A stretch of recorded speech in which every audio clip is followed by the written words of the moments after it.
Arrogant judge laughs at a 90-year-old female veteran's tears in court.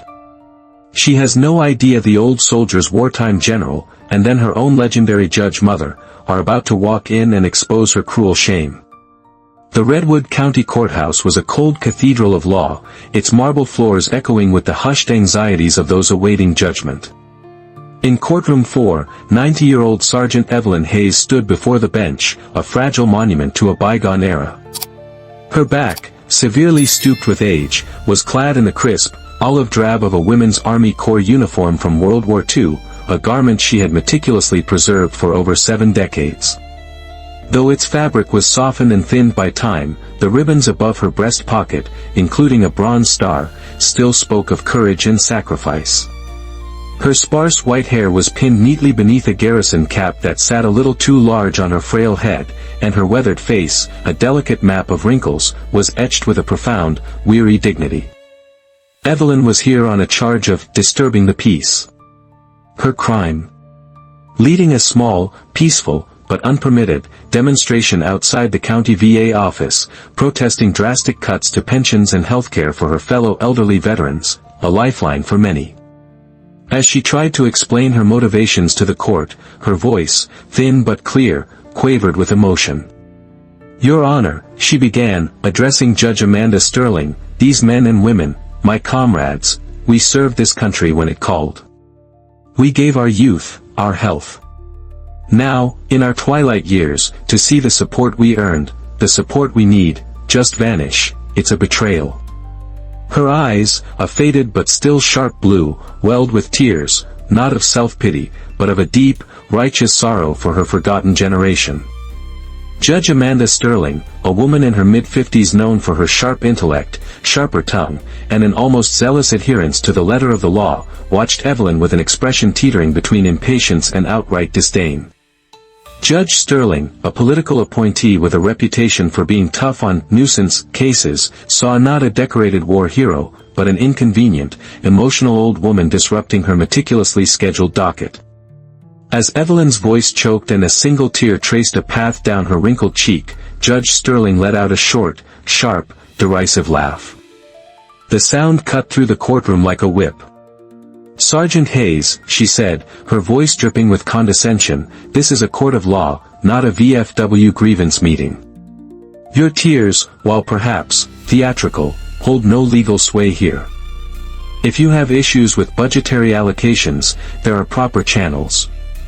Disrupting public order is not one of them. Frankly, this display of emotion is unbefitting and, quite frankly, a waste of this court's valuable time. Let's move on to the facts of your transgression, shall we?"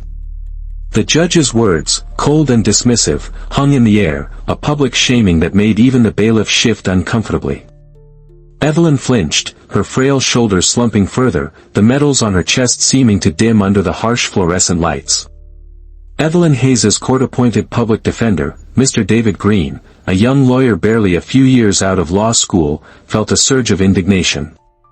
He was new, often overwhelmed, but he possessed a fierce, if sometimes naive, sense of justice.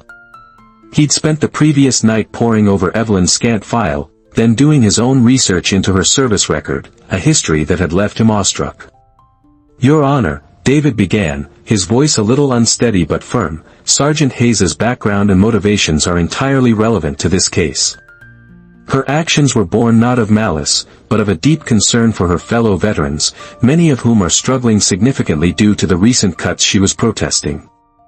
She has also dedicated decades post-service to volunteer work at local veterans hospitals and support groups." Judge Sterling waved a dismissive hand. "Mr. Green, I appreciate your attempt at a spirited defense, but her motivations or past good deeds do not excuse breaking the law. Is she pleading guilty or not? This isn't complicated." The judge's tone brooked no argument, clearly signaling her intent to quickly dispose of the case, likely with a fine Evelyn couldn't possibly pay, or a demeaning community service assignment. Seeing the unyielding set of the judge's jaw, David Green knew he had to act, and act decisively. He took a deep breath, his heart pounding. This was a gamble, one that could backfire spectacularly on his fledgling career. "Your Honor," he announced, his voice gaining an unexpected projection. Before the court proceeds to any judgment, the defense requests permission to call a character witness who can speak directly to Sergeant Hayes' exemplary service, her lifelong integrity, and the profound impact she has had on the lives of many, including those in positions of significant responsibility. Judge Sterling's perfectly sculpted eyebrows rose in incredulity. A character witness? For a disturbing the peace charge, Mr. Green? Are you serious? A smirk played on her lips. Very well. You have precisely 5 minutes. Not 1 second more. And this witness had better be compelling. She leaned back, an expression of bored indulgence on her face, clearly expecting some equally ancient compatriot of Evelyn's to shuffle forward. David Green nodded curtly, then turned and walked swiftly to the heavy oak doors at the rear of the courtroom. He spoke briefly to someone waiting in the corridor. The doors swung open again, and a figure strode in with an air of quiet, unmistakable authority. It was a woman in her late 60s, tall and erect, wearing the impeccably tailored dress uniform of a retired 3-star Army general, her chest a constellation of distinguished service medals. General Leslie Campbell. Her presence instantly commanded the attention of everyone in the room. Judge Sterling's smirk faltered, a flicker of surprise, then confusion, crossing her features. She sat up a little straighter. This was not what she had expected. General Leslie Campbell walked with a measured, confident gait to the witness stand, her presence seeming to fill the courtroom, diminishing even the imposing figure of Judge Sterling on her high bench. After being sworn in, she stood tall, her gaze direct and unwavering. Mr. Green began, General Campbell, thank you for being here. Could you please tell the court your relationship with the defendant, Sergeant Evelyn Hayes? General Campbell nodded, her eyes finding Evelyn in the defendant's box, a look of profound respect and warmth passing between them. Sergeant Evelyn Hayes, the general began, her voice clear and resonant, was my angel of mercy. She was, without exaggeration, the reason I am standing before you today, and indeed, the reason dozens, perhaps hundreds, of other soldiers made it home. Judge Sterling, visibly intrigued despite herself, leaned forward slightly. The courtroom was utterly silent. It was during the height of the Korean War, General Campbell continued, her voice taking on a faraway quality as she summoned the ghosts of the past. I was a young lieutenant then, barely 21, leading a forward observation team. We were ambushed, cut off, deep in enemy territory. Several of my men were wounded, myself included, shrapnel in my leg, losing blood fast. We were out of morphine, low on ammunition, and a blizzard was setting in. We thought that was it. She paused, the memory clearly still vivid. Our field radio was damaged, but somehow, Sergeant Hayes, then a young corporal in the signal corps attached to a forward aid station miles away, managed to pick up our faintest, desperate transmission. The aid station itself was under sporadic artillery fire, a barely standing collection of tents. Instead of merely relaying our position, Corporal Hayes did something extraordinary. When she learned that the terrain was too hazardous for immediate evacuation and that the aid station was itself overwhelmed and unable to send a medic team, she volunteered. Alone. She gathered what medical supplies she could scrounge, a small radio, and a sidearm. Then, in the dead of a Korean winter night, under threat of enemy patrols and artillery, she made her way through miles of hostile, snow-covered terrain, following the faint signal traces she herself had ingeniously rigged her equipment to track. General Campbell's gaze swept the courtroom. She found us just as a couple of my men were succumbing to their wounds and hypothermia. She was like a vision. She worked tirelessly, under unimaginable conditions, stabilizing the critically wounded, including myself, rationing the last of her supplies, her calm competence a beacon in that frozen hell. She kept us alive for nearly 36 hours, tending to our wounds, keeping our spirits from breaking, even returning enemy fire once with surprising accuracy when a patrol stumbled too close. She was our lifeline until a rescue patrol finally broke through, a patrol that was only dispatched because she had managed to repair our radio just enough to boost a signal. She looked directly at Evelyn. I owe Sergeant Hayes my life. So do many others who are alive today because of her courage, her skill, and her refusal to give up when all hope seemed lost. The medals on her chest, including the Distinguished Service Cross she was later awarded for those actions, only hint at the depth of her valor. The general's voice was thick with emotion. She wasn't just a soldier, Your Honor. She was, and is, a true American hero. The impact of the testimony was profound.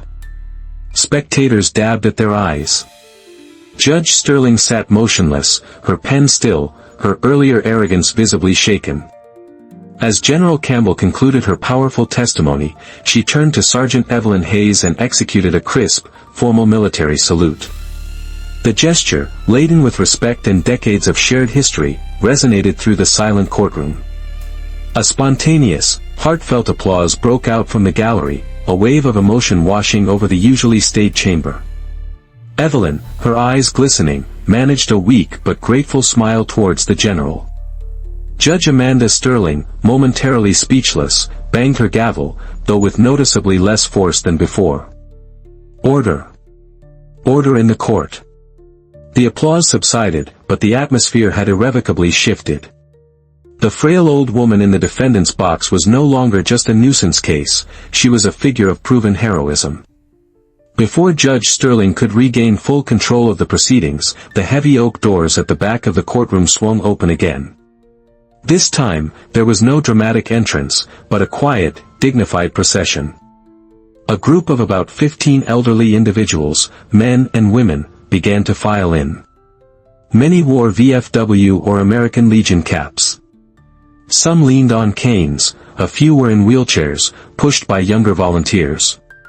Several of the women wore faded service uniforms similar to Evelyn's, from different eras and branches of the military. They moved slowly, with the quiet determination of those who had seen much and endured more. On their lapels or jackets, small, discreetly printed signs read, "We stand with Evelyn," and "Honor our heroes." They were Evelyn's comrades in arms from various veterans groups, nurses she had mentored decades ago who were now themselves retired, and local community members she had tirelessly advocated for.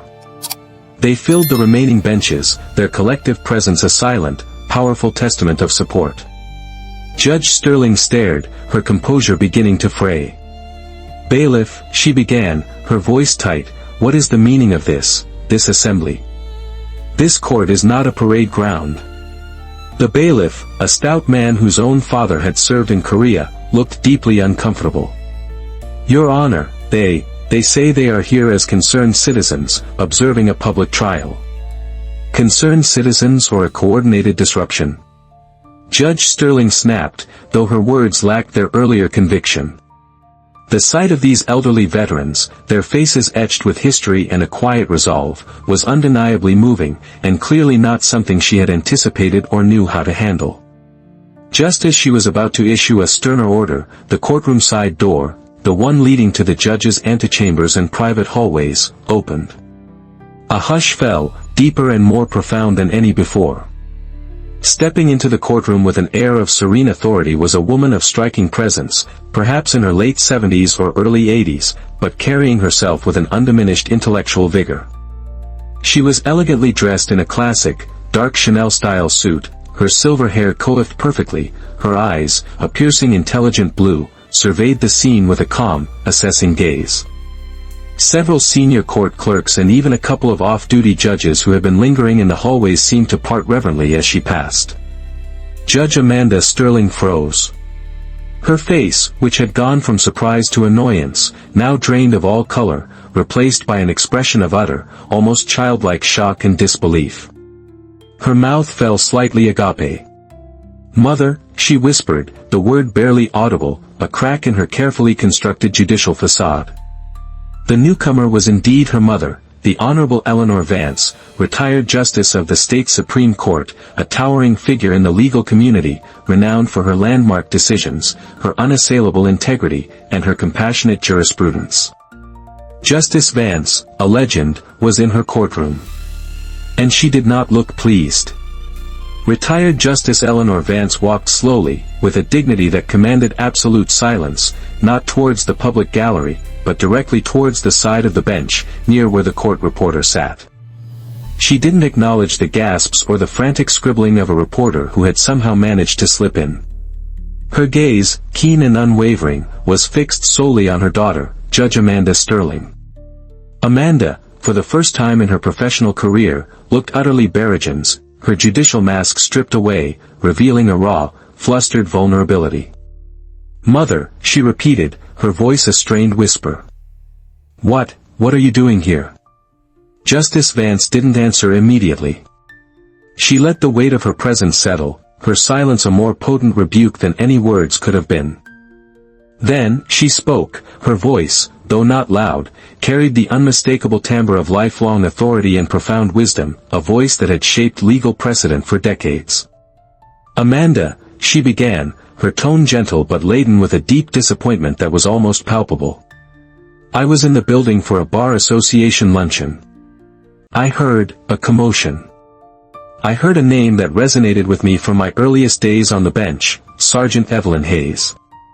A name associated with quiet heroism and tireless advocacy for those forgotten by the system." She paused, her eyes briefly flicking towards Evelyn with a look of deep respect before returning to her daughter. "And then," Justice Vance continued, "I heard laughter. Laughter, Amanda, in a courtroom where an elderly, decorated veteran of this nation was describing the plight of her comrades and shedding tears of genuine sorrow. Laughter from the presiding judge." Her voice, though still quiet, was now edged with an icy disapproval that made Amanda visibly shrink in her high-backed chair. "I taught you better, Amanda. Or at least, I tried to." Justice Vance's gaze softened fractionally, a hint of sorrow replacing the steel.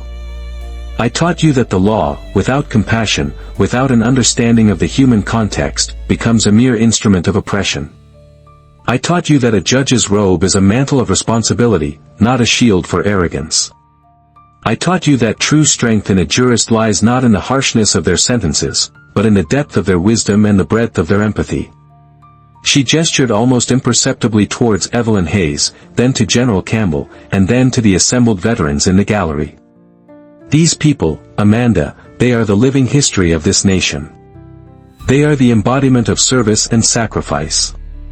Sergeant Hayes was not wasting the court's time with theatrics. She was bearing witness to a truth this court, and you, apparently, were unwilling to hear. Amanda Sterling stared at her mother, her face ashen. The confident, often acerbic judge was gone, replaced by a daughter facing the profound disapproval of the one person whose respect she craved above all others. The public humiliation was complete, not by an enemy, but by the very architect of her own legal and moral compass. Tears welled in Amanda's eyes, tears of shame and a dawning, painful understanding. She had not just misjudged a defendant, she had failed the very principles her mother had instilled in her. The silence in the courtroom was absolute, broken only by Amanda's barely suppressed sob. The profound silence following Justice Vance's words was eventually broken by Judge Amanda Sterling calling for a recess, her voice uncharacteristically subdued and thick with emotion. The meeting that followed in her chambers was not the usual legalistic parley. It was, by all accounts, a deeply personal and transformative reckoning, with Justice Vance quietly but firmly guiding her daughter through a painful re-examination of her judicial conduct and her core responsibilities. General Campbell was also invited to share further insights into the systemic challenges facing elderly veterans. When court reconvened an hour later, Judge Amanda Sterling was a changed woman.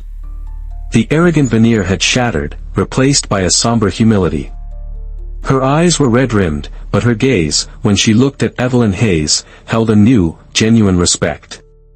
"Sergeant Evelyn Hayes," Judge Sterling began, her voice steady but devoid of its earlier harshness, "please rise.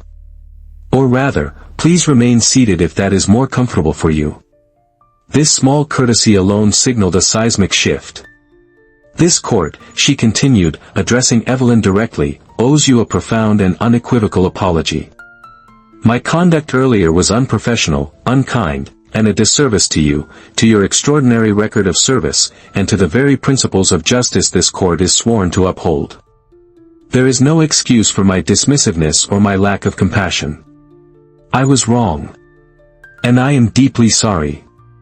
She then announced, "All charges against Sergeant Hayes are, of course, dismissed with immediate effect." A wave of relieved applause swept the courtroom, quickly silenced by the bailiff at a nod from the judge.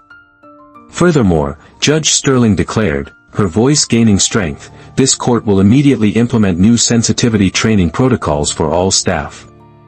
We will establish a dedicated Veterans Liaison Office within this courthouse to ensure that veteran defendants are treated with the dignity they deserve and are connected with all available support services. I will also personally champion a review of how cases involving elderly and vulnerable populations are handled across this district, with a view to prioritizing restorative justice and compassionate intervention over punitive measures for minor, non-violent offenses." She paused. "And as a personal gesture, I will be making a significant donation to the Veteran Support Fund Sergeant Hayes was advocating for." Evelyn Hayes, her own eyes now bright with unshed tears, simply nodded, a look of quiet grace and profound weariness on her face. Justice, it seemed, had finally found its way into Courtroom 4. The events in Judge Amanda Sterling's courtroom that day sent ripples far beyond Redwood County. The story of the 90-year-old weeping veteran, the arrogant judge, the surprise general, and the judge's legendary mother became a national talking point, igniting a fierce debate about respect for elders, veterans' rights, and the soul of the justice system. Judge Sterling, under the continued, albeit private, mentorship of her mother, embarked on a genuine path of reform, becoming an unexpected but increasingly vocal advocate for compassionate justice. The Veterans Liaison Office she established became a model for other districts. For Sergeant Evelyn Hayes, life changed in quieter but equally profound ways. The charges were gone, but more importantly, her voice, and the voices of those she fought for, were finally being heard. The Veteran Support Fund received an outpouring of donations. Evelyn, though declining most public accolades, agreed to serve as an honorary chairperson for a new initiative providing emergency aid to elderly veterans, her wisdom and first-hand experience invaluable. She continued her advocacy, no longer a lone, tearful petitioner, but a respected elder stateswoman, her presence a powerful reminder of a generation's sacrifice. Her old uniform, a symbol of her service, now also represented her unyielding fight for dignity, for herself, and for all those who had served. Her legacy was not just in battles fought long ago, but in the enduring power of courage to speak truth to power, even at 90 years old. A 90-year-old veteran brought a judge to tears, and then to justice, with a little help from her friends and a mother's wisdom. What part of Judge Sterling's public shaming and transformation was most satisfying for you to witness? Comment below. Let's show our respect for warrior grandmothers like Sergeant Hayes, the generals who stand by their comrades, and the wise mothers who teach even judges the true meaning of right from wrong. Their combined courage is inspiring. Have you ever seen someone stand up to an abuse of power so effectively, or witnessed a moment where a respected elder's wisdom changed everything? Share your story. If this story of courage, loyalty, and ultimate accountability for one's actions moved you to your core, please like, share, and subscribe for more unforgettable tales that uphold true justice. Sergeant Hayes' story proves no one is too old to fight for what's right, and no one is too powerful to be reminded of their humanity. Dignity is ageless, and true justice requires compassion.